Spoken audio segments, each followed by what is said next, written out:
it's been a tough week for us this week. So why not go back in time to the beginning of our marriage when it was just oh so wonderful bliss. We were on the total train of rustic wedding decor, and so I had it in my head we're gonna have a tree at our wedding reception and everybody's going to give us wedding or marriage advice at our wedding reception. So today I went through the vault, and when I say vault I mean a big huge trunk in my basement, and I found the advice that was given to us on our wedding day and how to have a happy marriage. So I have a bowl here ready with all of the advice that I've either heard, we had at our wedding, in here, and we're gonna go through it together, taking turns. Hopefully I can keep track on whose turn it is, and we're going to share a little bit of what we learned or whether it's good or bad advice. So I actually would love for you to comment down below on this video and tell me the best or worst advice you've ever been given about marriage or about a relationship, because I understand not everybody's married, and I want to hear your comments from you.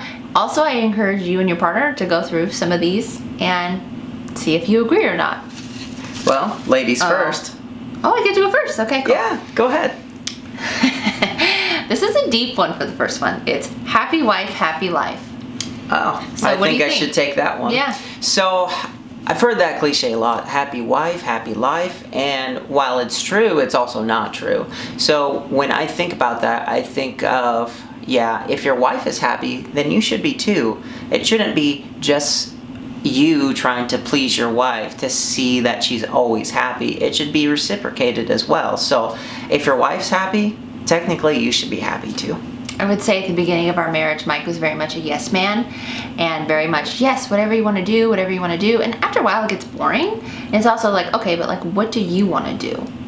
And so yeah, I definitely agree. I kind of felt bad, like, oh, well, he deserves happiness too. Right. Oh, it's your turn. See, great. I'm already messing up on That's the taking okay. turns, whatever. Ooh, forgive and forget. Another deep one. What do you think?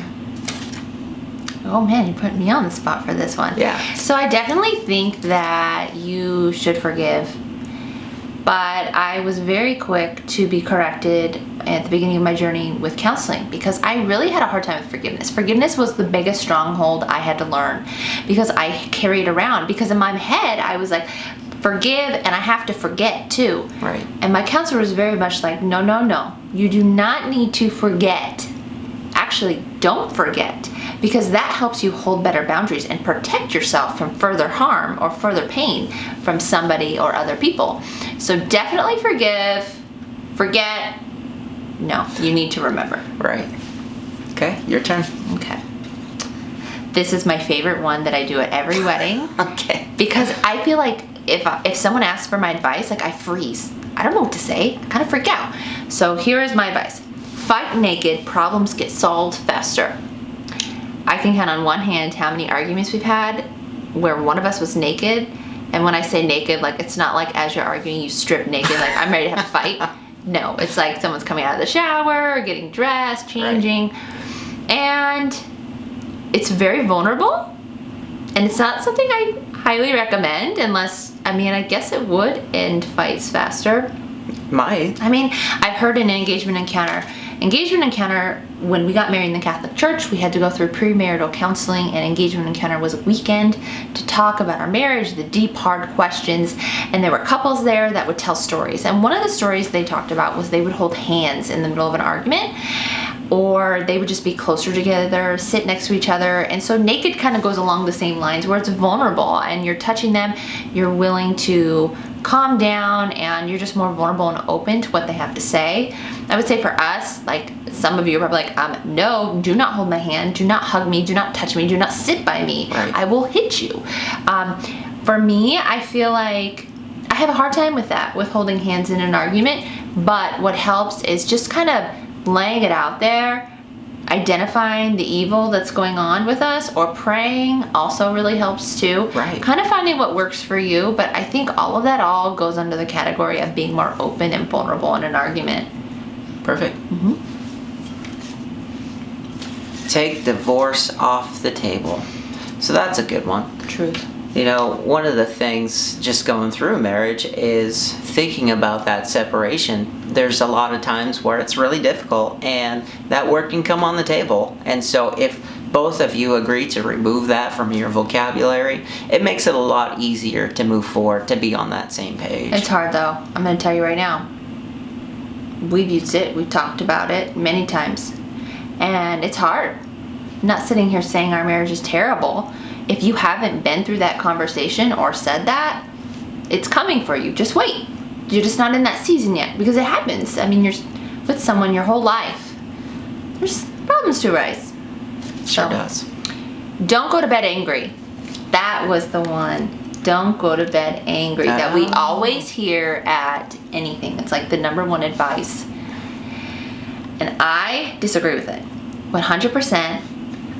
If we are to sit up and argue forever, it does no one any good, because we just get really upset and then we start hurting each other and really going below the belt in our insults because we're tired or we're hungry, and then we have to apologize for wounding the other person as well as not solving the problem.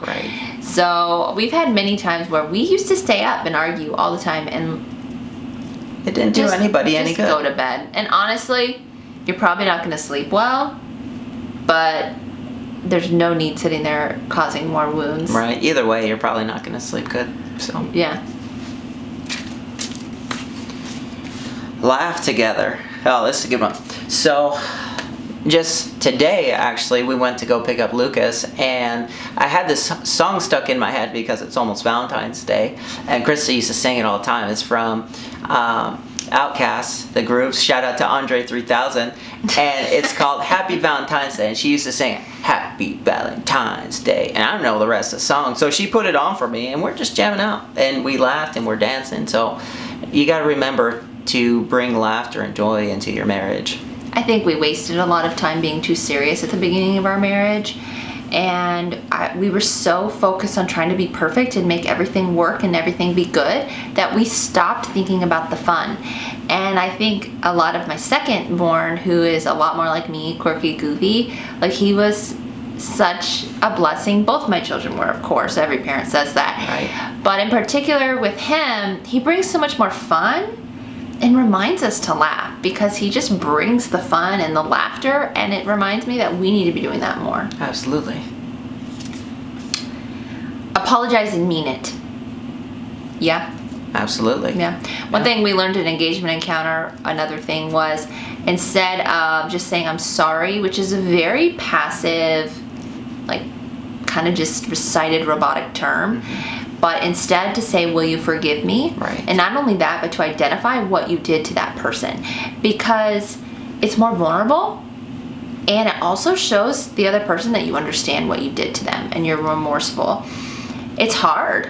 The will you forgive me is hard. It's all hard. Because you could be rejected. Yeah. Right? Because you can choose to forgive or not forgive at that time. So exactly. Be open and honest. Yeah, absolutely. So that means communicate, talk to each other, and no matter what's on your heart or in your mind or what you're feeling, you got to be open to that. And I know sometimes as men, it's really hard to do that. So to all the men watching out there, say what's on your heart. That's why he's here. All right. Everything will work out. Yes, everything will work out if you are willing to put in the work. It's like going to the gym. If you're going to the gym to just check out other people and say you're going to the gym, you're not going to get more muscular or more fit. But if you're willing to go and work hard at it, then you're going to get fit. But it also takes time. You can't go one day a week for a year and expect to get as much progress as somebody who goes 6 days a week, all year, all the time, and it's their lifestyle. Right. Go ahead. Okay. I think we're getting close to the end here. Compromise. Truth. Yeah, absolutely. I would say compromise as a whole, though. Yeah. Like, sometimes Mike's going to get his way, sometimes I'm going to get my way, but overall, it should be an even score. Right. And that in... Analogy score. Right. And in that context, that means that sometimes you really want something to happen. Ultimately, what you want may not be the best for you, your partner, or your family. So you have to really humble yourself and say, okay, your way is actually better. So compromise is real. Last one is communication is key. And there's one thing I want to say with that. Yes, I agree. But sometimes it's more harmful if you aren't communicating on the same page or aren't communicating to each other. Or maybe you're using that communication to cause more pain or hurt someone's feelings. So I definitely always encourage a third party that actually knows what they're doing, not a friend, an actual counselor, therapist, to help you communicate and be on the same page. I think that it does more for you than anything. Yeah.